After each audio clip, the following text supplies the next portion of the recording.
आंतरिक अर्थों में विचार करके देखिए तो सत्संग में मुक्का भी पड़ता है। अब ये बात और है कि कुछ लोग मुक्का सहने के इतने अभ्यस्त हो जाते हैं कि कुछ भी मुक्का पड़े उनमें कोई बदलाव नहीं आता, पर कुछ लोग ऐसे होते हैं कि जो एक ही मुक्के में बदल जाते हैं। देखिए ना, मुक्का काहे पर पड़ता है?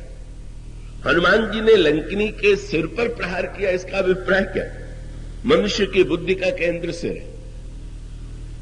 हनुमान जी ने वस्तुतः सत्संग का भी उद्देश्य यही है कि मनुष्य ने अपने मस्तिष्क में कुछ ऐसी भ्रांतियां पाल ली हैं कि जिसको हम बुद्धि का भ्रम कह सकते हैं। और बुद्धि की जो ये भ्रांति पाल लिया है व्यक्ति ने, सत्संग में उस पर प्रहार किया जाता है, जिससे हमारी मान्यताएं जो सही नहीं है, पर जिन मान्यताओं को सही मान करके हम सारे जीवन में व्यवहार कर रहे हैं, वो हमारी मान्यता बदल जाए। हनुमान जी ने लंकिनी को मुक्का लगाया और बस अंतर यही तो था। हनुमान जी ने मुक्का तो रावण को भी मारा, कल कथा में बात आई थी, पर हनुमान जी के मुक्के के बाद जब रावण उठा, एक तो गोस्वामी जी की शैली बड़ी सांकेतिक है, समझने योग्य।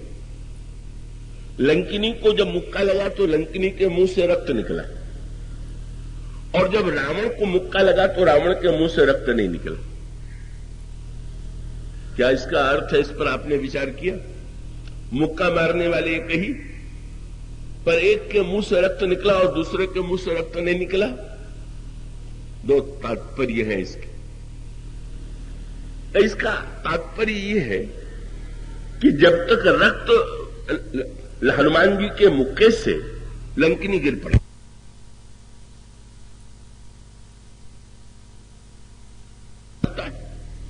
क्या संत भी किसी को गिराता है क्या? तो अगला वाक्य गोस्वामी जी ने तुरंत कहा, पुण्य संभारी उठी सोलंका। मुक्का लगने के बाद तुरंत उठ के खड़ी हो गई। दो बातें, दो संकेत। हनुमान जी ने लंकिनी के सिर पर मुक्का तो मार दिया, वही लंकिनी की नासमझी पर प्रहार किया।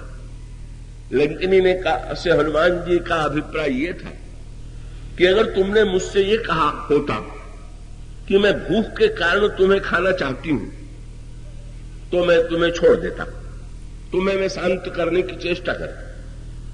लेकिन जब तुमने इतनी मूर्खता की बात की तो तुम्हारे मस्तिष्क पर मुझे प्रहार करना पड़ा। क्या? जब तुमने कहा कि मैंने व्रत लिया है कि मैं चोरों को खा जाऊंगी, तो तेरी बुद्धि कितनी उल्टी है। अगर चोरों को खाने का तूने व्रत लिया होता तो सबसे पहले रावण को खाती, जिसने सीता जी को चुराया है। मैं चोरी का पता लगाने आया तो तुम मुझे चोर बता रही है, और जो चोर है उसकी सेवा कर रही है। ये तो निर्णय कर ले कि चोर कौन है और स्वामी कौन है। बस ये एक भ्रांति।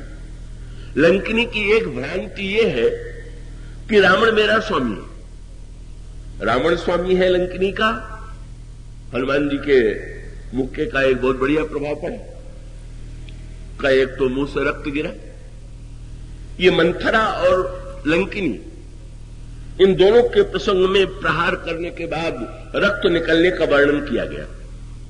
रक्त क्या है?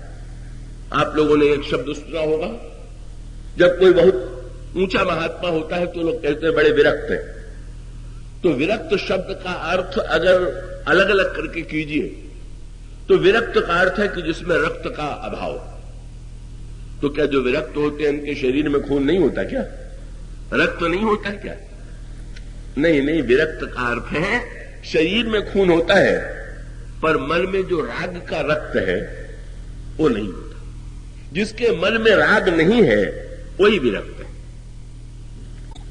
गोस्वामी जी का अभिप्राय क्या?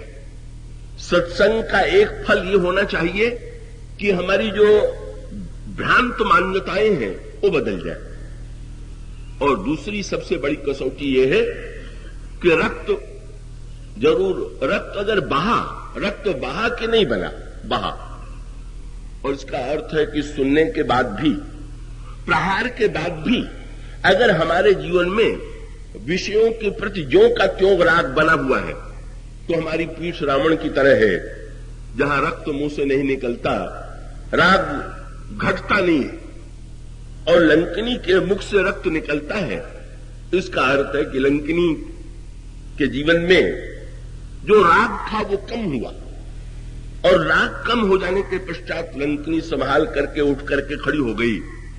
और कितना बदलाव आ गया लंकिनी में। लंकिनी तो हनुमान जी को ही बहुत बढ़िया उपदेश देने लगी।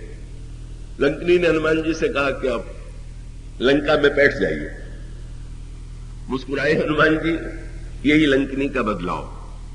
पहले समझ रही थी कि लंका का राजा रावण है, मैं लंका की रक्षिका हूं। रक्षिका का कार्य यह है कि जो व्यक्ति चोरी से बैठ रहा है उसको पकड़े, इसलिए वो हनुमान जी को पकड़ना चाहती है।